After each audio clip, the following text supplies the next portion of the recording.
The next piece of homework that's late, you're in detention. Yes, miss. Ken, perhaps you can pop into my office later and I'll give you a new timetable. All right, thank you. You'll be covering some of Mrs. Ramsden's classes. It'll be a considerable increase in your hours. I hope you don't mind that. No, all right. Good. See you later. Okay, bye. Instant promotion. All right for some, eh? Look, I never intended that any of this should happen. Charlie Ramsden's a better teacher than most here could ever hope to be. We can ill afford to lose her. But once it's all sorted out, she'll be back. She won't. Thanks to your meddling, she's been forced to resign. Sir, is it true what we've heard? Well, that rather depends what it is, Sarah. That you dobbed in Mrs. Ramsden for drinking and now you're taking her job? I'm just taking some of her classes until the end of term. I suggest you two sit down.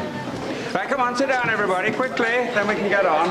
I gather Mrs. Ramsden's been reading Romeo and Juliet with you, so I shall be continuing where she left off. Oh, Romeo, Romeo, wherefore hot thou Romeo? Well, you're obviously very familiar with the text, Candice, so you can read the part of Juliet. I'm not reading her, she's a right wuss. Have you got a problem telling the time, Aidan? I don't know, sir. Have I? Well, since you're late for the class, I can only conclude that you have.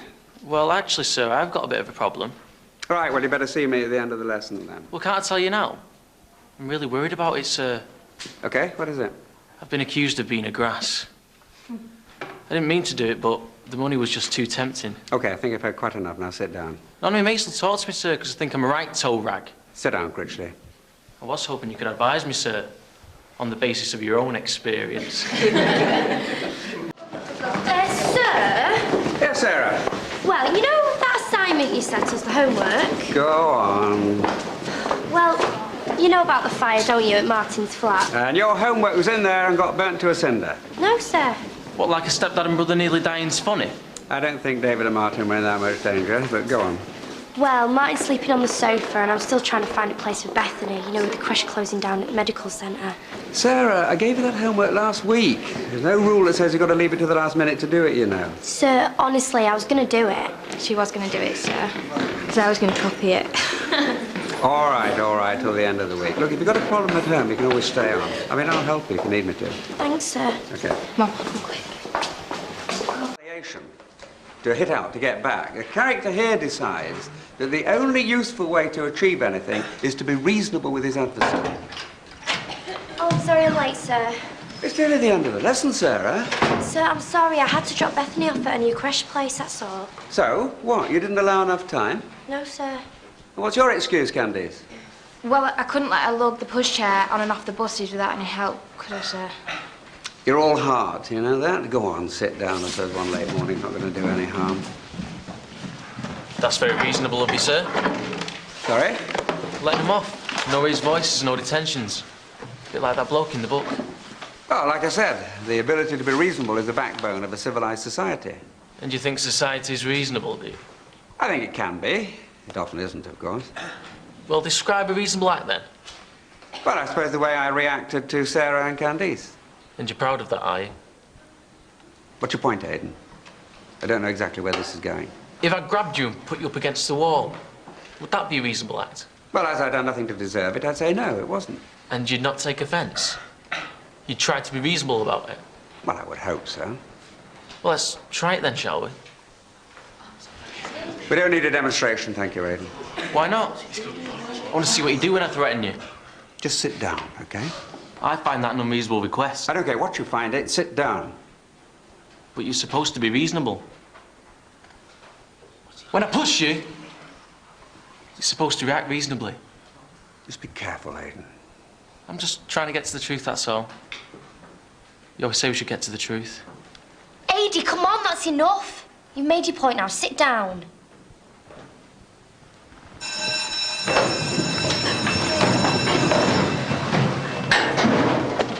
Sir, are you all right? Yes. Yes, thank you, Sarah. It's a bit of a case, is Aidy. Well, he's persistent, I'll give him that.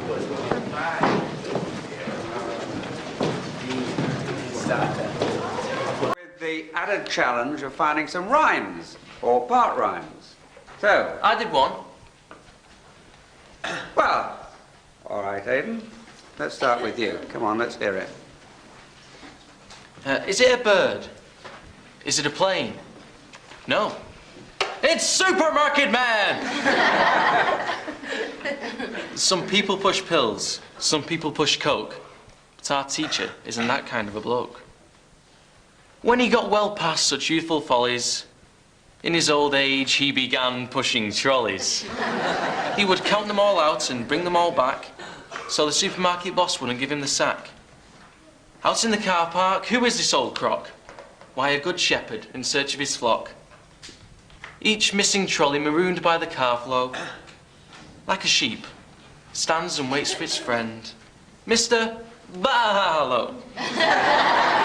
Okay. All right. Sit down, Aidan. Actually, that was rather good. Technically. In fact, it was so good, I want you to do me another, only this time I'm going to give you the title, and it's Pushing Your Luck, not Trolleys. I know what you mean. Anyway, I'm glad I caught you. I wondered if you'd given any more thought to the mentoring role. I'm still considering it. Good. Because this isn't some kind of sock, Ken. It's a crucial position within the school. And it's a big decision. I need to think about it. That's all I ask. You late? My dog ate me watch. Oh, very good. Very inventive. You what? Aidan, I know school isn't your favourite place to be, but you've got to give more attention to your punctuality and your attendance. Well, I'm here, aren't I? Yeah, but you weren't on Monday. Why did you miss my class? I forgot.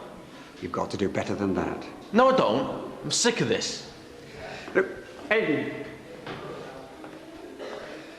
Look, we seem to have got off on the wrong foot here. I don't want to have a battle with you every time we talk. All right. So this is where you ask me what the problem is it? So what do you reckon then? Glue sniffing? Broken home?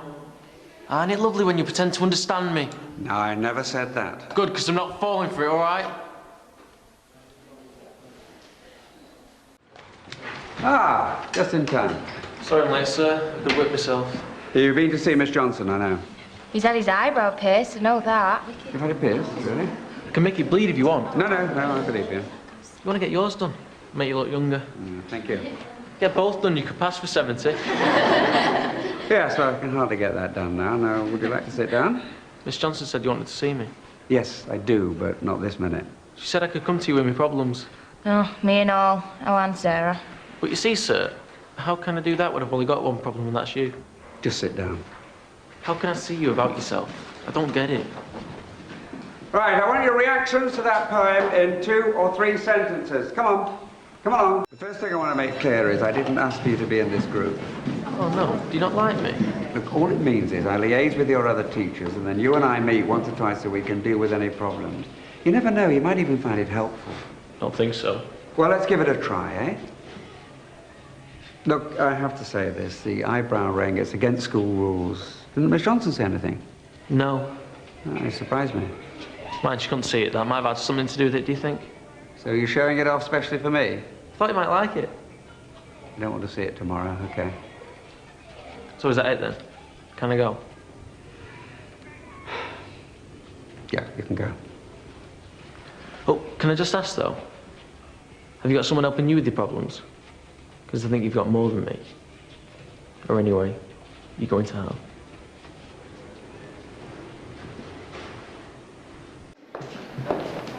How's things? Oh, steady. You started seeing the students individually? Yeah, and thank you very much. And in small groups, which some of them prefer. But you're enjoying it? Well, it can be tough going sometimes. There's a couple of kids with real problems. Yes, the last thing some of these children respond to is somebody backing them into a corner and laying down the law. Well, I wouldn't dream of doing that. I know. That's why you've got the position. The secret is not to let them get to you. I'm sorry, Aidan. I'm blocking the doorway, aren't I? Your school and your doorway, Miss Johnson. You can do what you like. It's your school as well. And Mr. Barlow's. He's a cheeky one, isn't he? That's an understatement. Well, I mustn't keep you.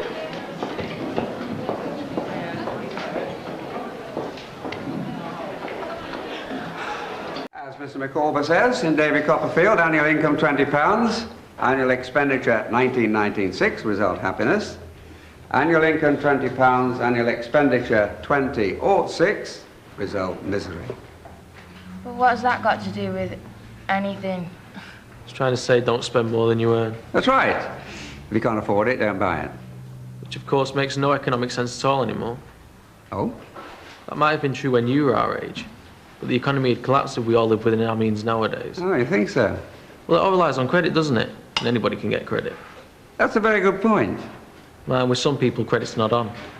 Candice always insists on money up front when she's doing the boys a favour. What are you trying to say? I hardly think he needs explaining. What are you saying, pig? All right, Candice. Well, you heard what he called me. I didn't call you anything, Candice. It's all in your mind. All right, Candice, that's enough. What on earth's going on here? Where's Mr. Barlow? I'm here. Oh, I'm sorry. I didn't realise there was anyone with them. No, that's okay. We're doing role play, discussing anger management.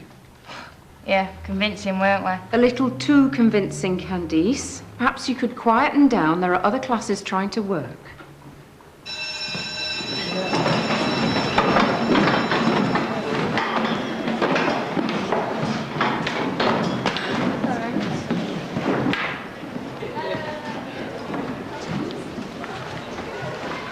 Thank you. No problem. You know, really don't know what to make of you. One minute you're producing a valuable contribution, and the next you're causing mayhem. That's just my way. Why, though? It's for you to find out, isn't it? Well, I get the feeling you don't really like me. You flatter yourself. I don't even think about you. I don't believe that's true. Okay, I don't like you. Happy? What have I ever done to you? It's what you are. I want to make things so uncomfortable for you that you don't want to come here no more. And I'll tell you what, I'll really enjoy doing that.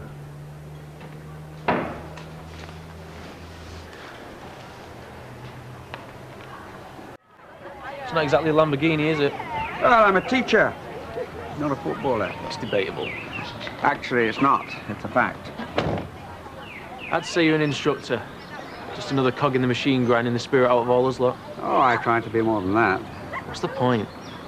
What use is your sort of education when you're thrown onto a job market? And the choices are the dole or some repetitive, menial load of garbage every day of your life.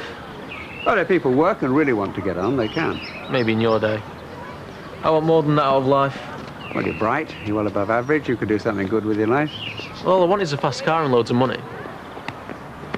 Is that what you want me to believe? I don't care what you believe. Don't you? I think maybe you do.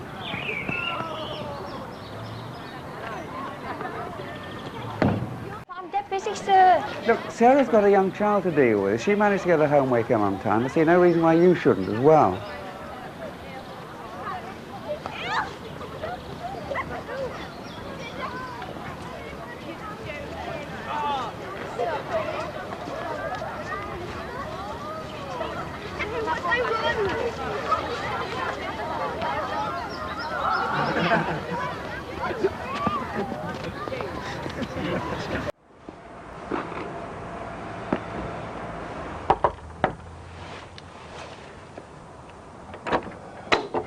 Mr. Critchley? Who's asking?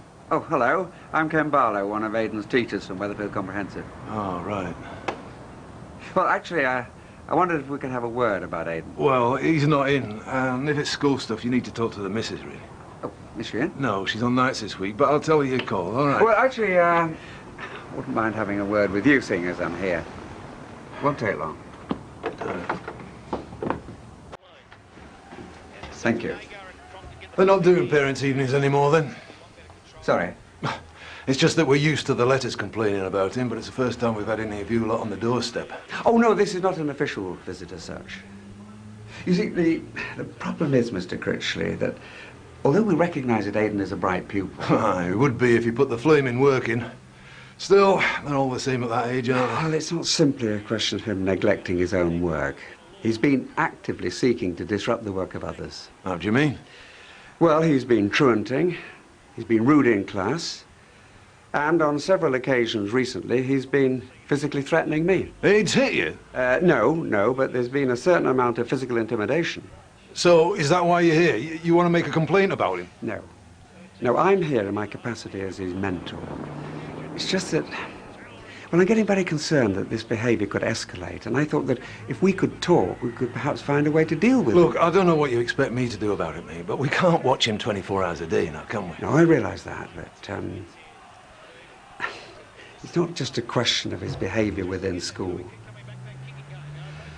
I have reason to believe that Aidan vandalised my car. No.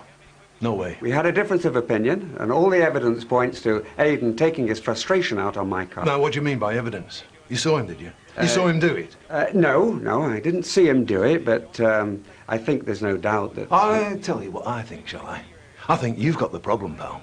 You've got a problem with my lad, and you're trying to blame him for everything. Look, I can assure you that there's What nothing... right have you got to barge into my house on a Saturday, accusing my son of criminal damage? Nobody is accusing anybody. Oh, so what would you call it, then? I mean, look at you. You're too old to be teaching any road. It's not his fault you can't control it. Look, be fair. No, I've had enough of this. And I'll tell you something else. I'll be on that phone on Monday telling the school what you've been up to. Look, I'm sure that... Get out of my will- house. Look, I'm sorry. You should be. Get out.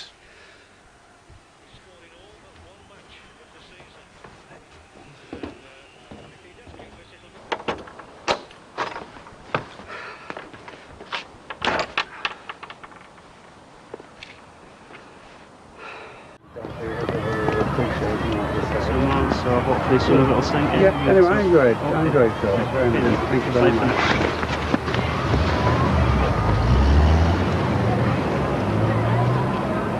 I thought it must have been you that got the coppers in for that chat. What do you mean? After what happened to your car? No, the police came round because there's been a spate of vandalism in the area, not just my car. All the same. I bet you told them it was me that had a go at it. Why? Are you responsible? Like I'd tell you if I was. So, what evidence would I have to pass on to the police then? Came round to our house though, didn't you? Tried mixing it with my dad.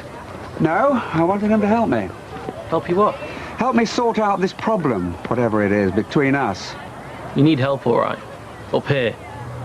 I'm not interested in this place, are you? What do I have to do to get that through to you? Maybe I'm just going to have to try a bit harder.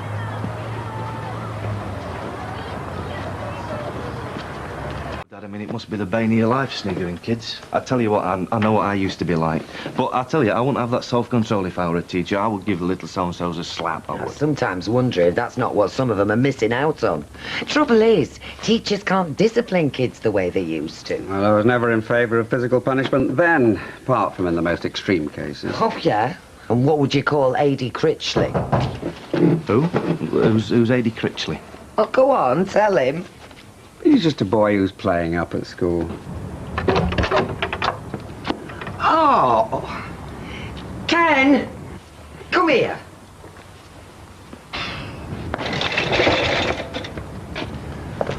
Now will you do something? Yeah, Dad, I think you'd better tell me what's going on here. You're letting this kid walk all over you. I'm handling things my way. Oh, yeah? And how's that, Ken? You won't talk to the head about it, you won't tell the police. You've talked to his dad and he's more or less told you to take a jump. He did what? I tried to talk to Aidan's father and he chucked me out. Oh, did he? Well, maybe he'd see some sense if somebody else went round and knocked on his front Yeah, well, I door. don't want the police going round. Aidan might have problems, but he's bright. He's got potential. Getting him in trouble with the law might make him rebel even more. And you think that might make you a failure, do you? This isn't about me. Of course it is, Ken. Why else won't you tell Miss Johnson all about it? Because I don't want to see the boy's life ruined. And what about yours? He's making a misery of that. Not to mention mine if he pulls any more stunts on my doorstep. Look, face it, Dad. Maybe you could influence kids' minds before, but what you've got to remember is, you know, that times have changed a lot. All right, well, maybe times have changed, but I haven't. And I'm determined to sort out Aidan Critchley my way. Yeah, well, you've not made much of a job of it so far, have you? Eh? Oi. I want a word with you two. Well, we hadn't done now. That lad who you were with earlier, is that Aidan Critchley? What if it was? Where does he live? Well, what makes you think we'd know? Well, you're his mates, aren't you? We go same school, doesn't necessarily make us friends. Look, don't try and be clever with me, love, because it don't go with them pigtails. Flipping heck, who do you think you are? I don't have the time or the patience for this, so just tell me where he lives or I'm going to get angry, all right? Candice, I think you should tell him. Yes, Candice, listen to your mate. Just tell him! Scarborough Gardens, number 12. Good. See, it wasn't difficult, was it? So, do you know his dad? Yeah. Is he a big fella? No. Right. Is your name Critchley? Who wants to know? Yeah, I want to have a word with you about your lad. You from the school and all? I phoned them this morning. Look, a teacher's place is in front of the blackboard, not coming round here giving me grief. No, I'm not from the school. But it don't mean I don't know what that little like of yours gets up to. And it means you can't ring up the school and complain about me either, Bob. Well, who are you then? That teacher that came round the other night, that's my dad. And he's a good bloke, and he's a great teacher. And if you ask me, what your son's doing to him just about comes down to intimidation. Don't talk soft. He's a grown man.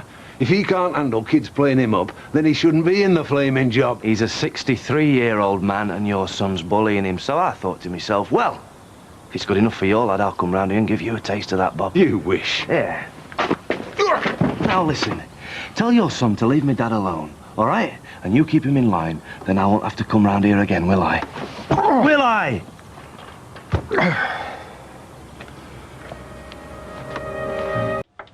Aidan.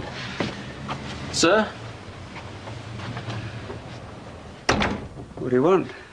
Thought I'd pop round for a chat, sir. What did you hope to achieve sending your son round to threaten my dad? I didn't send him round. He went of his own accord, and for what it's worth, I'm very angry that he did so. Are you? I don't believe you. Want to know what I think, sir? I think you're pathetic. Getting your son to fight your battles for you. Not very liberal of you, is it, sir? I don't need anyone to fight my battles. Don't you? You're lucky my dad didn't go to the police. You could have your son for assault. That's a thought. Be a good headline in the Gazette, that, wouldn't it? Teacher's son in bully shocker. Let everyone see how pathetic you are, sir. Look, Anyway, I only came round to tell you that I'm bored with you. What? It's been fun tormenting you, but you know what? You're not worth my attention. What really gets to me is why you think you should be teaching in the first place. You're a museum piece, like this house. William Morris wallpaper. Do me a favour. Actually, do everyone a favour and resign. You washed up? I'm not washed up. I'll see myself out. What are you doing here? Same as you. We can't come to school. Why not? Have you forgotten what I said yesterday? How could I? So what are you doing here then? I might ask you the same question. You what? Well, you said you'd grasp me if I didn't turn myself in. So you're rushing off to do it. Yeah, well I will. Go on then. You're not the sort. Nor is Sarah. Not in a million years. What page are we on? All right, settle down, everybody. Morning, sir. Have a nice holiday. If you can get on with that quietly, please. Do we have to, sir? I want no more back chat from you today. Oh, but Shakespeare, sir, is rubbish. I mean, why can't he speak normal like the rest of us? Oh, so you think he should speak like you, do you, Critchley? Might help. Well, he'd have a problem there, wouldn't he? Apart from the language difference, he was trying to get at the truth. Correct me if I'm wrong, but I don't think truth and honesty are important commodities in your book. You might get a few laughs in the classroom with your smart remarks, but I'm not sure certain of our absent colleagues will be quite so amused. And here ends the lesson. Meditations of a Trolley Pusher, chapter 6, verse 3. Sorry to interrupt, Mr. Barlow. Could I take Aidan Critchley from you, please? Be my guest. Aidan.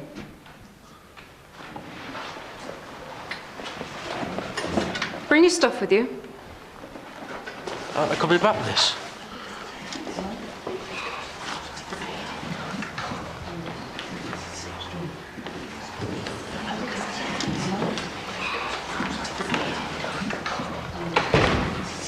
Detective Sergeant Mills, Weatherfield Police Station. This is PC King. We'd like you to come down to the station to answer a few questions.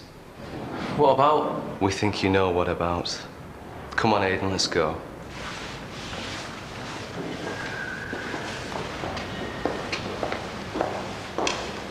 Absolutely bricking it. Oh, not you again, sir. Miss Parker's off sick, I'm afraid. Yes. But she's given me some work to set you. You know you like it, really. She says you're very fond of maths. Not. I've told you before, Candice, grammatically correct complaints only.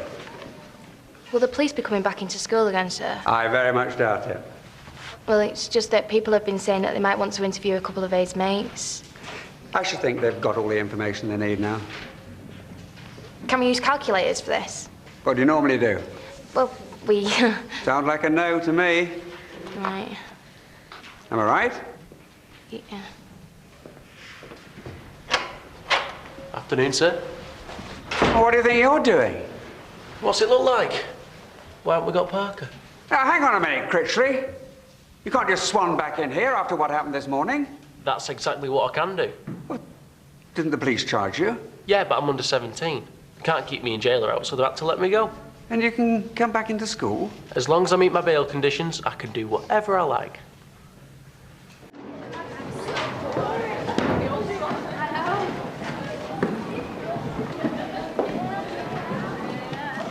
Just like old times, sir. You won't be here for much longer. I'd enjoy it while it lasts. Are you sure about that? I'm pretty confident. Only I had a chat with my brief this morning, and he seems to think different. I think it's called whistling in the dark. There's no proof I was driving. Sarah has told the police. Her word against mine. And your fingerprints will be all over it. Well, seeing as I worked on it in the garage, there would be, wouldn't there? There'll be other forensic evidence. Nothing to prove I was driving. He said there's no way they can pin it on me for sure, and he's been in the business 35 years. Thought you'd got rid of me? Think again.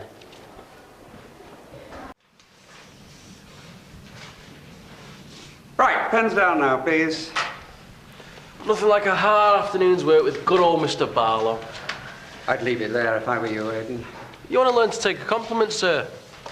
You know, I spend most of my time knocking you, but I have a grudging respect for you, really. I don't want to hear this, okay? Well, think about it. You don't like me or no, but that doesn't stop you trying to help me.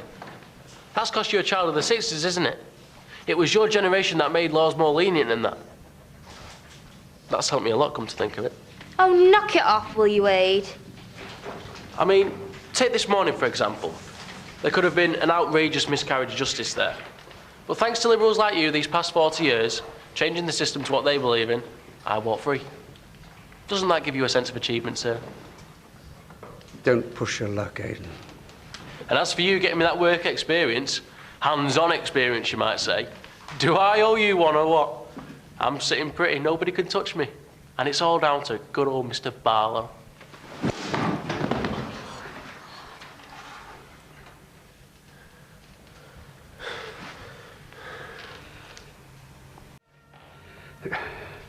I'm sorry. I'm so sorry. Are you all right? I'm gonna get you for this. You all saw that, didn't you? Yes. No, we didn't. Sarah nearly died because of him, so we didn't see out, did we? No. What do you mean? Must have walked into a door, Aidan. Because Mr. Barlow didn't do anything. But I did.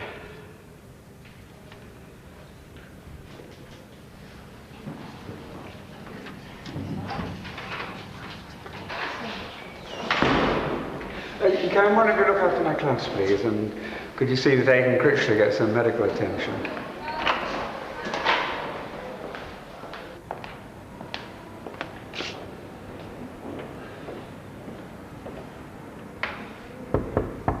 Come in. Ken, whatever's the matter?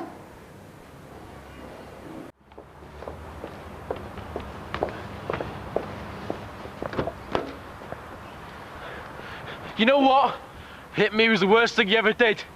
You're gonna regret it. I really do. Believe me. See, I don't know whether to believe you or not. Because not so long ago you were telling me, what was it? The ability to be reasonable is the backbone of a civilized society. Call this reasonable, do you? I call it dead reasonable, yeah. Respect. No, nothing's happened to Blanche or Tracy. Well, what is it then?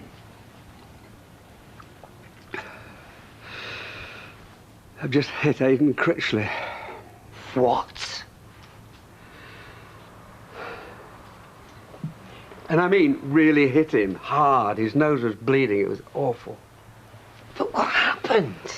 Yeah, I thought he'd been arrested. Yeah, well, they released him on bail. He came back to school bragging that he'd get off because his fingerprints were put down to having worked in the garage. He actually thanked me for providing him with a get-out clause. Cheeky little... But he just wouldn't let it drop. He went on and on and on, and then suddenly I hit him.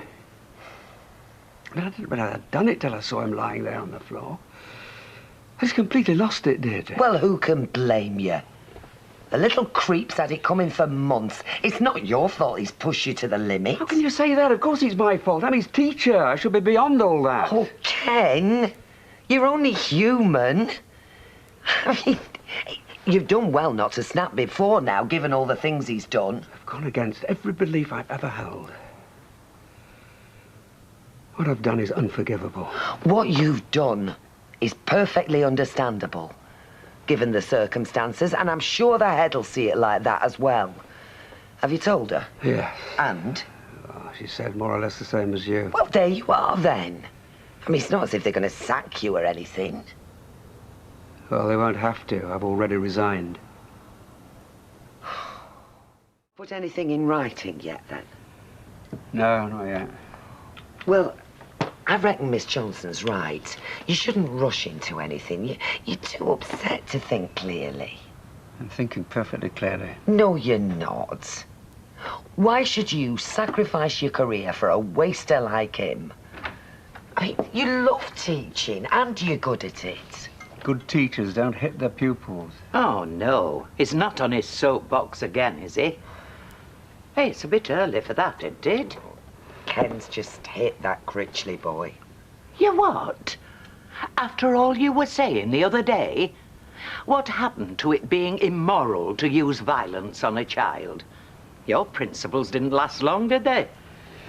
I'm going for a walk. Oh, don't get me wrong. I'm pleased you took my advice. It's just a pity you didn't do it months ago. Mother! What?